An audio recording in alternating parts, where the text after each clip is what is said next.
Machine learning is not hard. It's like driving a car. You don't need to build an engine from scratch. Somebody much smarter already did that for you. You just have to learn to drive. It's no longer a nice to have, it's a must have. You can either invest the time to learn it now or become obsolete. The choice is yours. Learn machine learning now, and in no time you'll be building trading robots, creating AI assistants, and optimizing resumes to match job description, among many other use cases.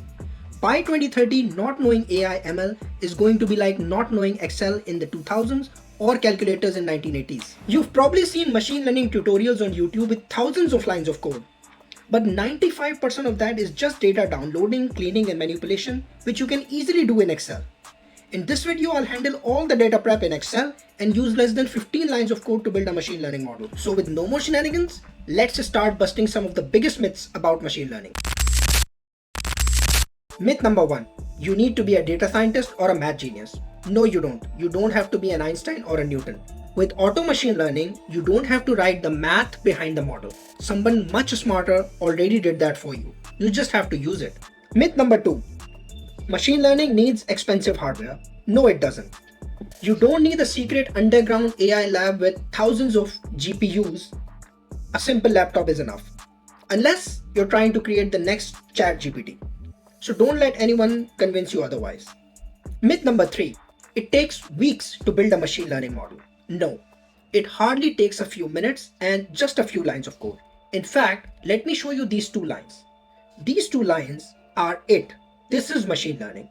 The first line, model.fit, or in some cases it's model.train, takes input variables, you specify an output variable, define some parameters, that is it, and then you train the model. And in the second line, the model starts predicting. A lot of the times when you watch videos on YouTube about machine learning, you see 500, 600, maybe 1000 lines of code. But most of that is actually pulling in data from the source, performing cleanup, doing transformations, while the actual machine learning code is just a few lines. Before we jump into coding, I do want to spend some time on introducing the basic concepts of machine learning. And as we go along the course, I will keep on introducing some theoretical concepts which in my opinion are important for the audience to know, but in as simple terms as possible. So broadly speaking, there are 3 types of machine learning. Supervised learning, which is the focus of our course. So whenever I talk about machine learning, just assume I'm talking about supervised machine learning. The other 2 are unsupervised learning and reinforcement learning. And since they are not the subject of our course, let's put them aside and turn our attention back to supervised machine learning. Well, what is it? How does it work? In simplest of terms, it's just fancy regression. Now, I'm sure you would have seen something like this in your study years, where you have an x-axis and a y-axis, and data points are plotted in purple color. There's a function, which is in dark green color here, which predicts the value of y given the value of x. And the best function is the one which minimizes the error. Now imagine this in 3, 10, 50, 100 dimensions. Each input variable in supervised machine learning becomes a dimension. So simply put, supervised machine learning is multivariable, multi-dimensional, and non-linear regression. It's fancier than your run-of-the-mill linear regression, but the core idea remains the same. Now, as I showed in this diagram and the 2 lines of code that I showed earlier, we need to specify the input variables or x and the output variable or y. We need to provide this information to the model. Now, to keep this video extremely simple, I've cut all the noise, have downloaded data and calculated technical indicators in Excel. I did this because I absolutely do not want to perform any data pulling, data calculations, data manipulation or transformations in this video because it unnecessarily complicates the code. Now let's start with this EuroGBP file. I have already downloaded data and the data is from 2009 all the way till 2025, which is the latest data. And I've basically downloaded the data on the 4-hour time frame. Now next what we need to do is we will only keep the columns that we need. So I am deleting all the other columns other than closing price and the 3 indicators. And the three indicators that I'm using here are 20-day moving average, 200-day moving average, and 14-day RSI. I'm bringing the close to the final column because this will be the predicted price. So now here, these three columns in yellow are the input variables. So we will give the model these three inputs and we will ask it to predict the closing price. Now, one important thing is that for this candle, this was the closing price and we actually want the model to predict the next closing price. So we will change the name of this column to next close and we will delete this value and shift cells up so that it starts to predict for the next column. And since the last one doesn't have any data now, I will just delete it. Now we have 25,000 rows of data, 225,000 plus 1, but the first row is the header row. So we exactly have 25,000 rows of data. Now, one important thing that we need to do is that we need to split our data into training data and test data. What does that mean? So for example, if we have 100 rows of data, we do not train the model on all 100 rows of data. We only train it on 80 rows of data. And then we give the remaining 20 rows of data as new data to the model so that it can start making predictions on those new 20 lines of data that it has not seen. And we can actually see the accuracy of the model based on the predictions that it makes for the remaining 20% of the data. So let me summarize it one more time. We give the model 80% of data and we train it on 80% of data. Once it is trained, we give it the remaining 20% data, ask it to make predictions and see how accurately it is making the predictions. So now, in our case, we have 25,000 rows of data. We will split it into two data sets, training data and test data. I will keep 20,000 rows of data in training and I will keep the bottom 5,000 rows of data in test. Now, ordinarily, everything that I'm doing here, deleting columns, renaming them, all of that should happen in Python. But because I don't want to overcomplicate the code, at the moment I'm doing all of that in Excel. Now what I will do is everything after row 20,000, I will just delete it and this becomes my training data. So 20,000 rows of data including the header row becomes my training data.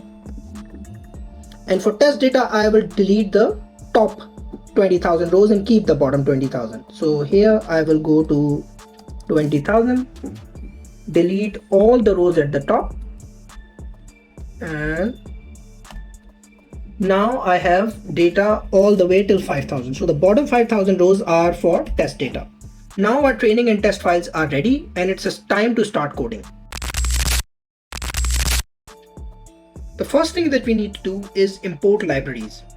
So the two libraries that I will import are XGBoost and Pandas. Now let me explain what these libraries do. XGBoost is the machine learning model that we will be using, and Pandas in Python is sort of like an Excel sheet within Excel, so it stores two-dimensional data. And I will actually show you how Pandas stores data, and the Excel sheet that we've created, we will pull that Excel file using the Pandas library. So I pasted these two lines. Let me click on the run button, and once it shows this check mark, it means that the code was run successfully. Now let's bring in the data that we had stored in Excel into Python. For that, we will use the read CSV function, pd.readcsv, and pd is actually pandas. You can see here that we use the command import pandas as pd. Now wherever we mention the words pd, that means pandas. Pandas will read the CSV file that we had stored earlier, and this is the path of the file. And it will store it in train data variable. Similarly, we will do the same thing for test data. Remember, we had created two files, one for training and one for testing. So the training CSV data will go into train data variable and the test data will go into test data variable. Now let me run it. And here you can see that we do have two variables now, test data and train data. If I click on it, you can actually see how, let me turn off the insights so it's more visible, how all of that data, 20-day moving average, 200-day moving average, 14-day RSI and next period close, the CSVs that we have created, have now been pulled into Python.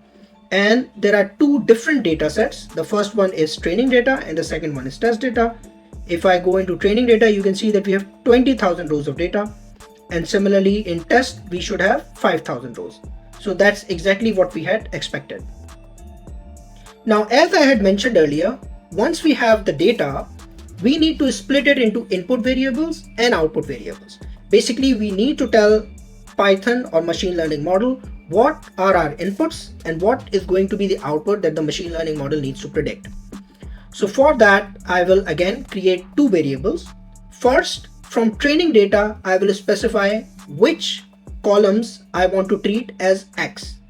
And basically, I want to treat everything as X or input value other than the next close column. So I'm using training data dot drop, which means that I'm dropping one column and that column is next close. And Y, which is the output variable, is basically that next close that we had seen earlier. So now we have split our training data into input variables and output variables. Let me run it. Okay, so this check mark again shows that we have actually run this successfully. Let me show you xtrain here.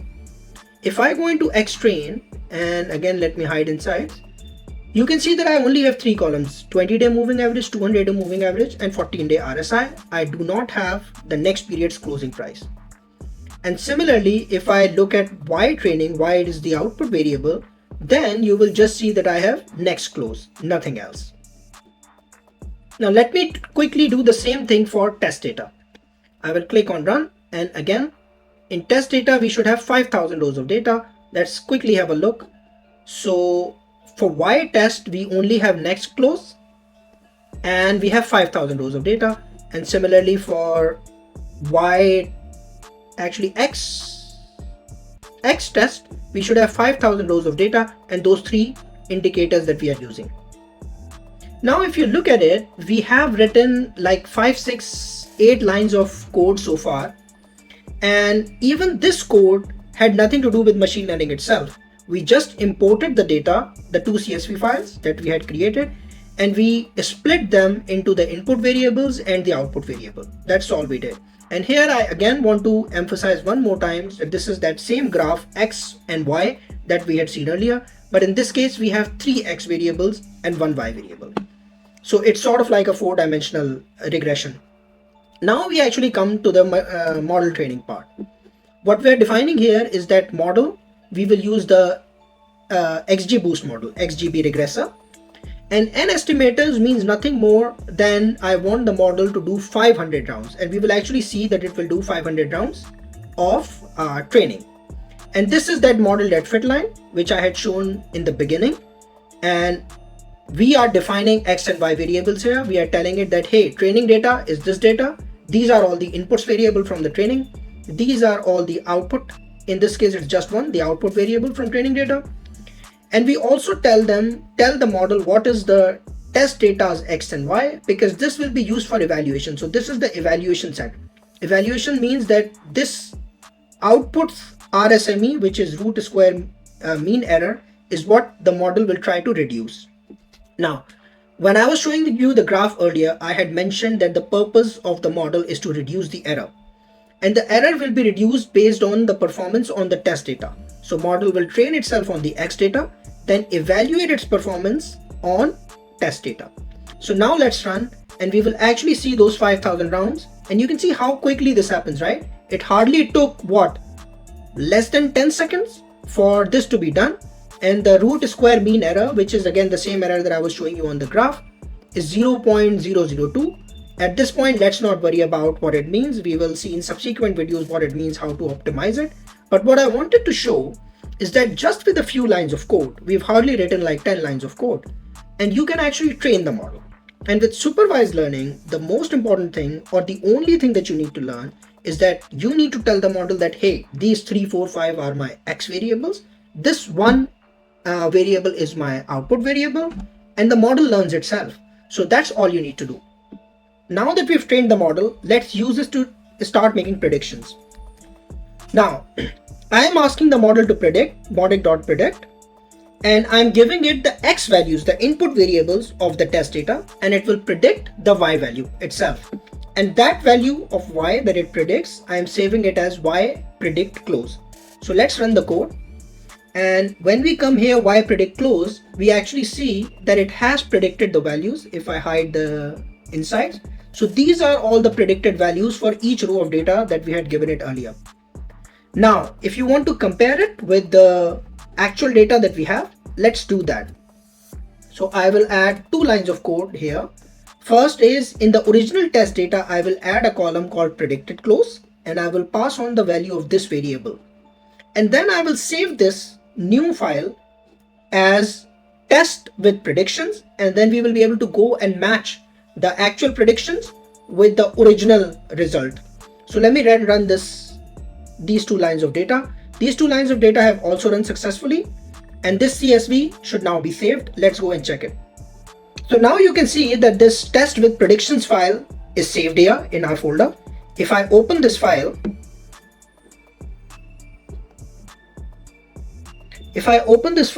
you see that we have both the original, this is the next close that was there originally, and this is the predicted price. In fact, let me zoom in a bit for everyone's benefit. And this was the original closing price and this is the predicted price. Of course, there is some difference, and at this point we are actually not concerned with the accuracy of the model. I just wanted to show how easy it is to use machine learning. And today, I think with less than 15 lines of code, we have trained our first machine learning model. So let's recap. We learned that supervised machine learning is just fancy regression.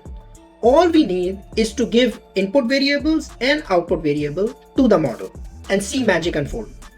I congratulate you on building your first machine learning model. Will the model give great results straight away? Absolutely not. But it's like baking your first cake. It's probably going to be a disaster. That's okay. The goal is not perfection, it's progress. And we have a long way to go. In my next video, I will show you how to import data and calculate indicators within Python. So you won't have to do the calculations separately in an Excel sheet like we did today. Then I will start going into some of the more nuanced concepts like feature engineering, overfitting, underfitting, data leakage, some of the popular machine learning models like AdaBoost, ARIMA, Random Forest, regression, classification, hyperparameter tuning, and to top it all off, ensemble models on top of one another. I would highly encourage that you watch the entire video because each subsequent concept will build upon the last one. So if you miss something, you might get flustered. Thank you for watching the video, and may your code always be clean, your charts green, and your profit supreme. Bye bye.